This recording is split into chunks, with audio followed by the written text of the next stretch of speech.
just try to get it into the throw it in, and then basically put it. Then we have the we have the cap.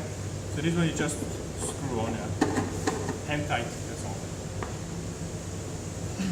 So here we will take it and then we put it in here, and you can see it goes directly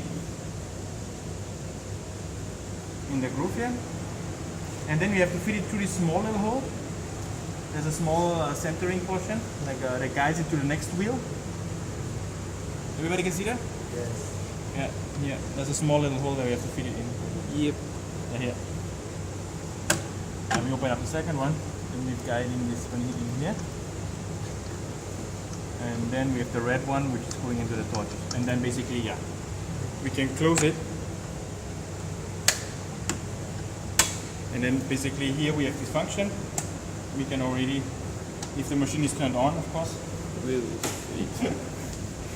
can already fit the wire in by, you don't have to pull it in by manual. Yeah, yeah, we don't do this. Wait a few seconds. Yeah. And then you can just use this function, and then it will take it in by itself. Yeah.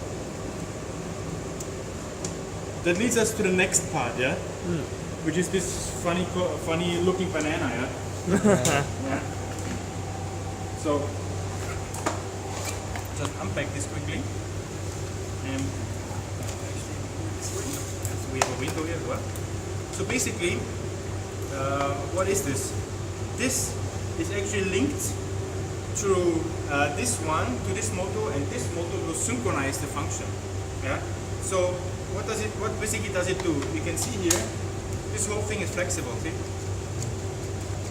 So the main brain or the main wire feeder is this small little thing here. Yeah. And basically, as mentioned, this guy is pushing, and this guy is just pulling slightly. Yeah. So this motor is just telling this motor, hey, don't pull so much. Yeah. And that's why we have this buffer, because if this one is feeding more, this will go up. Yeah. Then this guy will tell him, no, not so much. Put it down. Yeah. And it always will stay in the center like that. Yeah. You will only do slight vibrations like this sometimes. Yeah. But very important is, once you forget to take the sensor out here, yeah, already an error. If you forget it and close it like that, it wouldn't work. Yeah, it wouldn't work. Immediately when the first time you try, there will be an error which is 15.2. Yeah. That says error wire buffer full. Yeah, 15.1, 15.2. So always, don't forget, when the wire is here, you just put the wire forward. Just unpack this pretty straight. Yeah. And I put the wire through here. I always do it when I change the spool. I open up here and make sure that the wire comes out here, because this one is flexible. Yeah. As mentioned, if you cut the wire and don't file it, it's razor sharp. Yeah. So it can actually pierce through this here. So if you hold it in your hand, actually nothing will happen.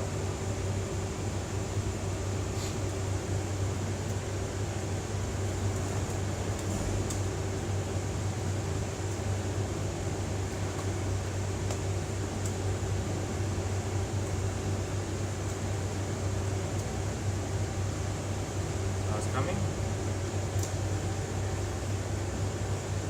Yeah.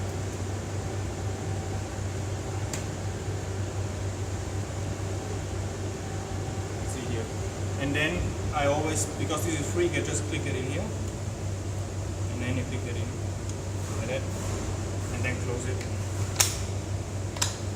and then you will immediately see that in front. Actually, the wire will just try to stay the center. Now it will be full until it reaches this one. But here is basically, you can do nothing much here. It's just when you fit in the wire, you just open up here, make sure that you stick it in by hand, and then once it passes this one, it's done. Yeah. Nothing to take care of anymore. Yeah, it depends.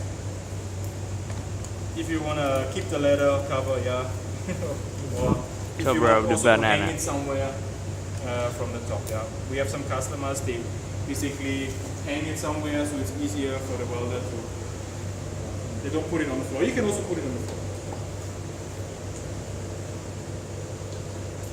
Just put it back together. Just a normal sit. Yeah, and that's it. So that will lead us again to the next thing, which is the welding gun. I know it's heavy. It will take a while to get used to it, but once you get used to it, you don't complain anymore. You only get stronger. No, we need that. Otherwise, the welding process, CMT, cold metal transfer, is not possible. Yeah. Because this little motor here, this little motor in front, fits the wire 90 times per second like this, like a sewing machine. Yeah. So this wire, this motor, every time it takes back 90 times per second. Yeah. Yeah. So if we are welding CMT mode, yeah, this gun is necessary. If you do not want to weld CMT mode, actually you can buy another gun, like a normal gun, and use it like for standard welding. Yeah, also possible. So you don't have to buy a complete new machine, you just buy a new torch, a very small one or something. It's also possible. Yeah. Only when you use CMT, you have to have this gun. That's the downside, yeah. Yeah. So on the gun we will also find here a knob. Yeah. Here basically we can adjust our welding parameters, yeah, how we like it. Yeah. From here I can also lock this away. Some people don't like it because when they are welding they accidentally touch and then they will adjust. Yeah, they will adjust. Yeah. So most of the welders outside, they don't really use it. So they later on you just tell me, and I will show you how to lock it or unlock it. So when you want to use it, you can use it. If you don't want to use it, just lock it. Yeah, that means this one will not have no use. Yeah. What else? The cooling is not on. So as mentioned, we have, as I haven't mentioned, we have a water cooler here. Very simple water cooler. It's that high. Yeah. Here we can see the water level. Hopefully. Yeah. You can see the water level.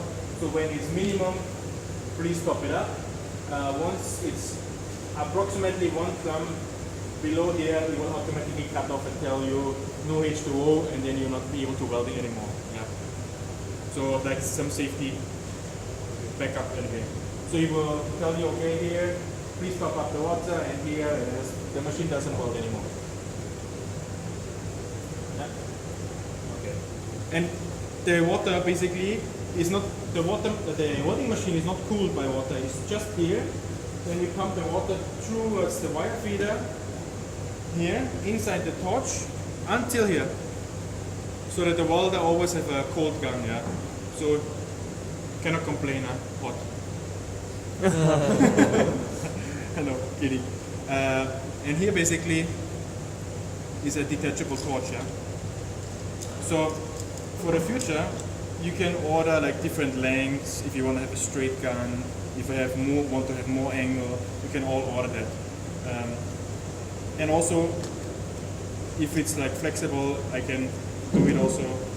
Say I want to have it in this way, then I just lock it down. And we have customers, they weld like this. Yeah. It's more easy for them because when I weld somewhere inside, this will obstruct a little bit. So a lot of our workers, a lot of our customers, they weld like that. They weld with a small finger and they got it. Like a guy talked about. But you can choose, and then you just lock it like that.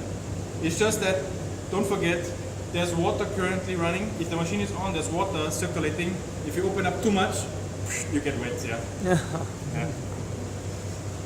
If you just open up a little bit, it's okay. Actually, if you even lock it, you can even turn it as well. Yeah. So that's the trick. So here we have a cover, and here are some options, but we didn't take the option, so we also have the welding display, we have this display what is here. This display we have integrated in here, and you can change the parameters from here as well. But yeah, not necessary. Yeah. Okay, here we have the same thing. We have to put in the rollers, but I just show you the mechanism. You have to, when you want to unlock the wire, you have to take this lever up and then this one down. Yeah, and here we adjust the pressure. You can see with this smaller thing. Here we have not anymore like a number. Here we have times 100 Newton. That means Newton per square millimeter pressure. So I tell always my customers for steel and stainless steel wires we just put 2, and for aluminum we put 1. That's the only thing you need to remember. Yeah, 2 and 1. 2 for the hard and 1 for the soft wires.